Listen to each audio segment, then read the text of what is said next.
Vous regardez une nouvelle session d'information sur RTI1 ce soir dans les titres. La série de présentations de condoléances à la famille de l'ancien président du PDCI se poursuit et prendra fin demain mardi après le Premier ministre, le président de l'Assemblée nationale et la présidente du Sénat. C'était au tour du haut représentant du chef de l'État de dire Yako à la famille éplorée. L'ancien président de la République est décédé le 1er août 2023. La Côte d'Ivoire est sacrée championne du monde de dictée. La 24e session du concours international de la dictée Paul Gérin-Lajoie a vu la victoire de Craig Koum, Lovance, Nils Samuel. L'élève en classe de CM2 a été accueilli ce lundi à Abidjan. Il sera reçu par la ministre Mariatou Koné. Et puis les autorités iraniennes ont annoncé ce lundi 20 mai la mort du président Ibrahim Raïssi et du ministre des Affaires étrangères Hossein Amir Abdollahian dans un accident d'hélicoptère survenu dimanche. Une déflagration en Iran où le guide suprême a annoncé 5 jours de deuil. Bonsoir à tous. L'Iran est un pays en état de choc. Les autorités ont confirmé ce lundi 20 mai la mort du président Ibrahim Raïssi et du ministre des Affaires étrangères Hossein Amir Abdollahian dans un accident d'hélicoptère survenu la veille. Cette annonce ouvre une période d'incertitude politique en Iran alors que de nouvelles élections doivent désormais se tenir sous 50 jours. Une quinzaine d'heures après le crash, les débris de l'hélicoptère ont été récupérés sur le flanc d'une montagne contre lequel l'appareil s'est écrasé, selon une photo du lieu diffusée par les médias. Les opérations de recherche menées par 73 équipes de secours se sont déroulées dans des conditions particulièrement difficiles, dans une zone montagneuse plongée dans la pluie et un épais brouillard. Et ce télégramme officiel de l'État de Côte d'Ivoire à l'ayatollah Sayed Ali Khamenei, guide suprême de la révolution islamique, République islamique d'Iran. Ayatollah, c'est avec une profonde consternation que j'ai appris la triste nouvelle du décès tragique du président de la République islamique d'Iran, Ibrahim Raïssi, et des membres de sa délégation, dont le ministre des Affaires étrangères, Hossein Amir Abdollahian, dans le crash d'un hélicoptère de la présidence survenu ce dimanche 19 mai 2024 dans le nord-ouest du pays. En cette circonstance particulièrement douloureuse, le peuple et le gouvernement ivoirien se joignent à moi pour exprimer à votre Excellence, au gouvernement et au peuple iranien nos condoléances les plus émues et notre profonde sympathie. Je salue la mémoire de ce grand serviteur de l'État, une des figures politiques les plus influentes de la révolution iranienne, dont la disparition laisse un vide dans le paysage politique de l'Iran. J'exprime également ma profonde compassion et mes vœux de réconfort aux membres des familles éplorées. Très haute considération, signé Alassane Ouattara, président de la République de Côte d'Ivoire. Et ici, en Côte d'Ivoire, justement, les obsèques de l'ancien président Henri Konan Bédié se poursuivent. Elles ont démarré dimanche avec la présentation des condoléances à son domicile de Cocody. Une forte délégation du RHDP y était pour prendre sa part de deuil. Une délégation conduite par le haut représentant du chef de l'État, le ministre Gilbert Koné-Kafana. Un reportage sous les Mandoni Songo. Une forte délégation du Rassemblement des Oufouettistes pour la démocratie et la paix, RHDP, conduite par Gilbert Koné-Kafana, haut représentant du chef de l'État à la résidence de feu Henri Konan Bédié. Au nom du chef des délégations, le ministre d'État, porte-parole du parti, Kobena Kwasi Adjoumani, salue la mémoire d'un homme d'État qui a contribué au maintien de la paix dans son pays et rassure du soutien total du RHDP à la famille Bédié et ses alliés durant cette période douloureuse. Pour nous qui sommes témoins de ce qui se passe, nous savons la douleur qui étreint le président Alassane Ouattara à l'idée de savoir que son aîné nous a quittés. Aujourd'hui, il nous a mandatés pour venir soutenir la famille éplorée. Le RHDP ne pouvait ne pas être présent à toutes les étapes de l'organisation des obsèques du président Bédié. Nous serons partout pour nous incliner devant sa mémoire et lui rendre l'hommage escompté en raison du poids qu'il a constitué dans la balance des succès au niveau de la Côte d'Ivoire. Depuis le dimanche 19 mai, les Ivoiriens rendent hommage à l'ancien président Henri Konan Bédié, décédé à l'âge de 89 ans. Un hommage de 2 semaines avant son inhumation le 1er juin. Le décès de l'ancien président Henri Konan Bédié laisse un grand vide auprès des autorités coutumières et religieuses de la ville de Daoukro. L'ex-président fut un soutien de taille au rayonnement de la chefferie traditionnelle. Henri Konan Bédié a aussi joué un rôle crucial dans la cohésion entre les différentes religions de la région de Lifou. Dans la douleur, les chefs traditionnels et guides religieux se mobilisent pour lui rendre un dernier hommage. Un reportage sur Corona. Depuis le 1er août 2023, la Côte d'Ivoire pleure l'ancien président Henri Konan Bédié. À quelques jours des obsèques à Daoukro, sa ville natale, les préparatifs vont bon train. La chefferie traditionnelle est à pied d'œuvre. Sous l'autorité de Nana Ato Yapi, roi du Ngbongo, les réunions se multiplient. Des délégations sont envoyées dans les autres régions du pays pour annoncer la triste nouvelle. On s'est accordé sur les différentes étapes. Voilà, parce que nous, le président Bédié est un chef traditionnel. Donc le volet traditionnel nous revient. Donc nous sommes en train de nous organiser pour que tous les chefs traditionnels, tous les rois qui vont se déplacer pour venir à Daoukro puissent être reçus dans de très bonnes conditions. Après Pressou, village, l'ancien président Henri Konan Bédié, même ambiance. Dans la douleur, le chef entouré des notables s'active. Nous avons essayé de tenir des réunions pour que nous puissions recevoir tous ceux qui vont venir. Et la mobilisation au niveau de la chefferie, au niveau de la jeunesse, ils sont en train de faire des nettoyages partout. Au niveau aussi des femmes, ils sont en train de balayer aussi sur des goudrons partout. À côté des rencontres pour parfaire l'organisation des obsèques, des travaux sont en cours, à savoir la réalisation d'un forage pour le ravitaillement des ménages en eau potable, la finition de la chapelle qui abritera la messe de Requiem. Les voies d'entrée après Pressou connaissent aussi des travaux de réhabilitation. Nous n'avons pas d'eau. Alors le gouvernement nous a entendus.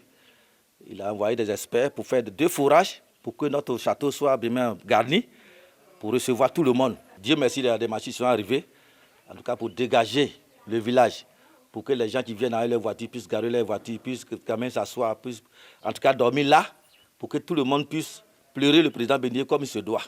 Les funérailles débuteront le 19 mai pour prendre fin le 2 juin prochain. Ces obsèques se feront en 2 phases, une à Abidjan et l'autre à Daoukro. Le dimanche 26 mai prochain, quand le corps du président Henri Konan Bédié arrive, par la route naturellement, le trajet qu'il a emprunté depuis toute sa vie, Abidjan à Daoukro, en passant par Kotobi, à Bongwa, à Coupé. Et nous allons, ce même 26, organiser une grande veillée religieuse pour la mémoire du président Henri Konan Bédié, puisque c'était un grand catholique. Et le 27 mai, nous allons à peu près sous son village natal, avec le corps. Et là-bas, toutes les communautés vivant en Côte d'Ivoire viendront pleurer, venir rendre un dernier hommage au président Henri Konan Bédié. Le vendredi, nous avons une grande veille religieuse. Et le samedi 1er, ce sera l'hommage de toute la Côte d'Ivoire. Henri Konan Bédié sera conduit à sa dernière demeure le samedi 1er juin après Pressou. L'ancien président a dirigé la Côte d'Ivoire de 1993 à 1999. On s'intéresse maintenant au Forum de l'eau de Bali. La Côte d'Ivoire représente en Indonésie une importante délégation composée de représentants des structures et organisations usagées des ressources en eau prend part aux assises sur le Forum mondial. Un 10e forum sur l'énergie bleue qui célèbre la FAO qui a obtenu le Grand Prix de l'eau à 102 à la cérémonie d'ouverture. 172 pays y prennent part. Les commentaires de Jeanna Toubé. 1000 invités venus de 172 pays dont la Côte d'Ivoire sont présents à la cérémonie d'ouverture du 10e Forum mondial de l'eau à Bali en Indonésie. Une rencontre sur fond de défis au regard du thème « L'eau pour une prospérité partagée », objet de plusieurs communications. Le président du Conseil mondial de l'eau, Loïc Fouchon, a invité la communauté mondiale à être, selon ses propres termes, un vaillant défenseur du secteur de l'eau. À l'exemple de la FAO, Organisation des Nations Unies pour l'alimentation et l'agriculture, qui reçoit le 8e Grand Prix mondial à 102 de l'eau d'une valeur de 500 000 dollars américains, soit 300 millions de francs CFA. Les travaux de ce 10e Forum mondial de l'eau porteront sur diverses thématiques dont l'eau pour l'homme et la nature, la sécurité et la prospérité de l'eau, la réduction et la gestion des risques de catastrophes, la coopération et l'hydrodiplomatie, les financements innovants dans le domaine de l'eau et la connaissance et l'innovation. Plusieurs expositions sont prévues mettant en lumière les innovations technologiques relatives à l'eau, à l'environnement et à l'assainissement. La Côte d'Ivoire est attendue pour un panel de haut niveau animé par le ministre des Eaux et Forêts, Laurent Tchagba, chef de la délégation ivoirienne. Et comme vous avez pu le voir sur ces images à Bali, la délégation ivoirienne est conduite par le ministre des Eaux et Forêts, Laurent Tchagba, rassure de la forte implication de la Côte d'Ivoire à ce grand forum. C'est ce que nous rapporte Jeanne Toubé. À quelques heures avant l'ouverture du Forum mondial de l'eau à Bali, en Indonésie, et pour bien faire les choses, la délégation ivoirienne, conduite par le ministre des Eaux et Forêts, Laurent Tchagba, affine son chronogramme de participation. Les points inscrits au programme des différentes interventions à cette importante rencontre ont été passés en revue. Tous les membres de cette délégation, composée de différents usagers des ressources en eau, notamment les représentants de l'Assemblée nationale, les experts et cadres du ministère des Eaux et Forêts, le ministère de l'Hydraulique, de l'Assainissement et de la Salubrité, l'ONEP, Office national de l'eau potable, l'ONAD, Office national de l'assainissement et du drainage, la SODECI et l'Association africaine de l'eau et de l'assainissement. Tous ont été exhortés à s'y impliquer fortement, de sorte que la Côte d'Ivoire tire le meilleur bénéfice de sa participation. Ce Forum mondial de l'eau, qui a sa 10e édition, revêt un enjeu majeur, selon le ministre des Eaux et Forêts. Le secteur de l'eau en Côte d'Ivoire, ajoute Laurent Tchagba, est appelé à se donner de nouvelles orientations et mobiliser des financements. La participation de la Côte d'Ivoire à ce forum mondial est très importante parce qu'elle a 3 grands défis à relever. Le premier défi, c'est de consolider, et le Conseil mondial vient d'annoncer que la Côte d'Ivoire va porter la voix de la CEDEAO. Deuxièmement, la Côte d'Ivoire a besoin de relever le défi de la gestion intégrée de ses ressources en eau. Le troisième défi, c'est le défi de la mobilisation des ressources financières pour permettre à la Côte d'Ivoire de réaliser tous les grands projets dans le secteur de l'eau pour aider à promouvoir toutes les actions concernant l'eau potable, concernant l'assainissement, concernant les autres éléments, n'est-ce pas, du secteur de l'eau tel que la climatologie. C'est autour du thème « L'eau pour une prospérité partagée » que vont se dérouler les travaux de ce 10e Forum international sur l'eau à Bali, en Indonésie. Ce forum s'inscrit dans un processus de collaboration mondiale sur les problématiques liées à l'eau et offre aux politiques et aux décideurs un espace international de débat et de contribution d'experts. Et ici, en Côte d'Ivoire, un guichet de financement de projets d'entreprises culturelles se met en place. Doté d'une enveloppe d'1 milliard de francs CFA, il permettra aux activités culturelles de connaître un essor. Ce soutien de l'État de Côte d'Ivoire s'inscrit dans le cadre du programme jeunesse du gouvernement. Un reportage de Serge Pakom-Didi avec le commentaire de Didier Nguissan. L'État de Côte d'Ivoire, à travers le ministère de la Promotion de la Jeunesse, de l'Insertion professionnelle et du service civique et celui de la culture, octroie un budget de 1 milliard de francs CFA aux acteurs culturels. Il est mis en place un guichet de financement de projets d'entreprises culturelles dirigé par des opérateurs âgés de 18 à 55 ans et remplissant un certain nombre de critères. Être de nationalité ivoirienne, résident en Côte d'Ivoire, avoir un besoin de financement et puis justifier d'une qualification ou d'une expérience pertinente dans le secteur de la culture. Et puis évidemment, il faut présenter un dossier complet. Ce guichet, il est associé à une cagnotte de 80 millions de francs CFA qui est destinée au renforcement des capacités de production des jeunes porteurs de projets. Les besoins de financement se présentent comme suit. Besoin de financement du première tranche de 1 million à 5 millions pour les projets de création d'activités et de 5 millions à 20 millions de francs CFA pour les projets de développement d'activités.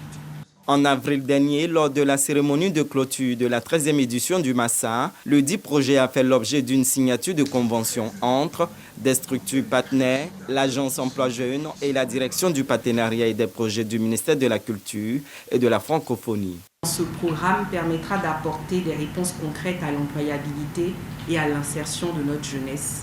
Notre jeunesse qui est prioritaire pour le président de la République, son Excellence M. Alassane Ouattara. Par ailleurs, cette initiative est le dernier exemple d'une longue liste en date qui, nous l'espérons, va se renforcer, met en évidence l'engagement du secteur privé. Ce soutien rentre dans le cadre du programme jeunesse du gouvernement PJ-Gouv2. Le guichet sera officiellement ouvert sur un mois à partir du mardi 21 mai. Je vous le disais en ouverture de cette édition, le retour de la dictée à l'école depuis l'année scolaire dernière porte déjà ses fruits. Notre pays a été déclaré vainqueur de la 24e session du concours mondial de la dictée Paul Gérin-Lajoie au Canada. C'est un exploit réalisé par l'élève Krikoum Levant Nils Daniel en classe de CM2 à l'EPV, le petit royaume d'Atoban. Le nouveau champion du monde dictée catégorie classe de français langue seconde a été accueilli à l'aéroport ce lundi par une délégation du ministère de l'Éducation nationale et de l'alphabétisation. Le jeune champion du monde sera reçu par la ministre de l'Éducation nationale, Maria Toukone, dans les prochains jours. Et puis, 6 nouveaux accords de coopération ont été signés vendredi dernier entre la Côte d'Ivoire et le Libéria. Des accords paraphés par les ministres des Affaires étrangères des deux pays. C'était au cours de la 7e session de la Grande Commission mixte de coopération ivoiro-libérienne. Elle s'est tenue les 16 et 17 mai dernier à Abidjan. Les précisions de Michel Digré. 2 jours de travaux des experts ivoiriens et libériens pour aboutir à la signature de 6 accords de coopération dans plusieurs domaines dont la diplomatie, la sécurité, l'éducation et l'agriculture. Le ministre des Affaires étrangères Léon Kakouadom et son homologue libérien Sarah Nyanti sont satisfaits de l'issue des travaux de la 7e session de la Grande Commission mixte de coopération ivoiro-libérienne. Au regard de la vision commune et des ambitions légitimes de nos chefs d'État et tenant compte de notre volonté affichée de renforcer notre coopération, je demeure convaincu que les conclusions de la présente session permettront de raffermir davantage l'axe Yamoussoukro-Monrovia dans le cadre d'une coopération dynamique sud-sud, une coopération gagnant-gagnant. Ce qui nous unit est plus fort que ce qui nous divise. Et donc, en tant qu'Africains, nous devons trouver des solutions africaines aux problèmes africains. Il faut travailler ensemble, il faut innover ensemble, il faut renforcer nos relations ensemble. Il faut que nous contribuions ensemble pour que nous soyons les Africains plus forts. Merci. La session a été sanctionnée par un communiqué final. Les ministres ont encouragé les acteurs du secteur privé de leurs deux pays à effectuer des missions de prospection afin d'explorer les opportunités offertes par chacun des deux pays.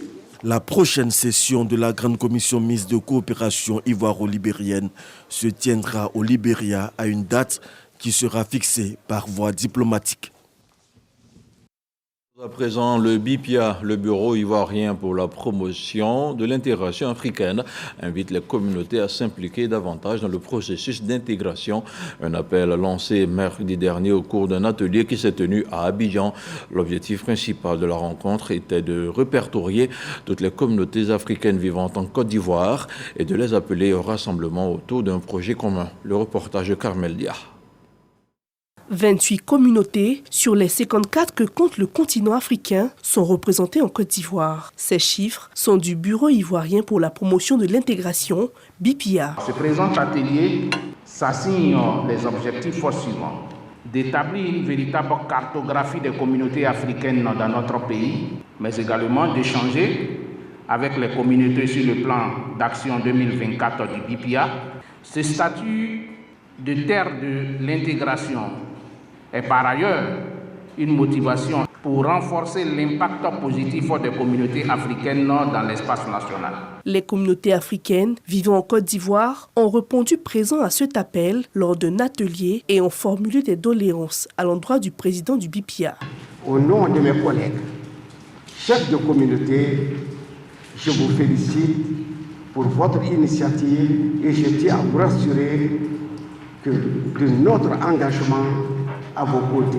Je souhaite qu'au terme de ces travaux, vous puissiez mettre à disposition une cartographie des différents pays présents en Côte d'Ivoire.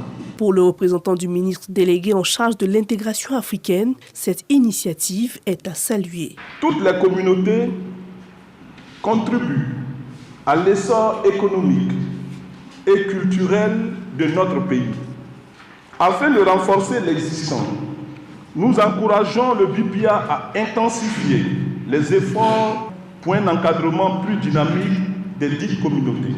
Plus loin, une feuille de route a été tracée afin de mener à bien cette mission. Le BIPIA va devoir dresser le répertoire complet des différentes communautés africaines vivant en Côte d'Ivoire, accompagner celles qui ne disposent pas encore de documents officiels de reconnaissance à en disposer, organiser les communautés en fêtières et mettre en place un dispositif afin de prendre en compte les préoccupations et en informer les pouvoirs publics compétents. Un mot de religion avant de poursuivre cette édition. Monseigneur Ignace Bessi Dogbo, précédemment archevêque métropolitain de Korogo, a été nommé ce lundi de Pentecôte par le pape François. Il devient archevêque métropolitain d'Abidjan en remplacement de Jean-Pierre Cardinal Coutois. Monseigneur Ignace Bessi Dogbo prendra officiellement fonction le 3 août prochain. L'annonce officielle a été rendue publique par le nonce apostolique Monseigneur Mauricio Ruida Belsa. Le Conseil coton anacarde CCA veut s'appuyer sur la recherche pour augmenter la production ivoirienne du cajou. L'organe de régulation vient de mettre à la disposition du Centre national de recherche agronomique du matériel roulant. Objectif, accroître la mobilité scientifique, offrir de meilleures conditions aux chercheurs et booster les rendements du verger. Lonsine Bakayoko. Le Centre national de recherche agronomique et le Conseil coton anacarde ensemble pour promouvoir la compétitivité de la chaîne des valeurs du cajou. Il s'agit de rendre les plantations qui sont là actuellement beaucoup plus productives, donc efficaces que les anciennes, et aussi de développer un programme d'amélioration globale de la productivité avec de nouvelles variétés plus performantes. Avec ces engins roulants offerts par le Conseil coton anacarde, premier bénéficiaire de l'amélioration des rendements, le CNRA devrait engager la phase de déploiement de sa technologie à travers le pays. Les centres de développement de cajou constituent un maillon essentiel entre la station de recherche et le producteur. C'était un peu l'idée de ce que nous appelions à l'époque les SARS, les sites d'adaptation recherche système, qui faisait partie également des outils qui avaient été conçus pour améliorer les rendements chez les producteurs. Le partenariat entre le CNRA et l'organe de régulation de la filière coton anacarde date de 2019 et a permis d'obtenir de nombreux résultats.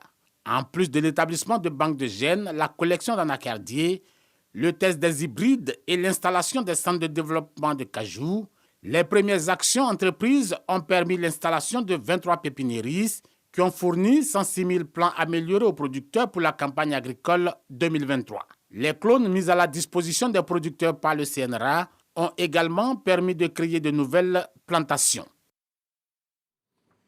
On parle maintenant de développement. Grâce au programme social du gouvernement, le village de Ziedougou, dans le département de Boundiali, est désormais connecté au réseau électrique national.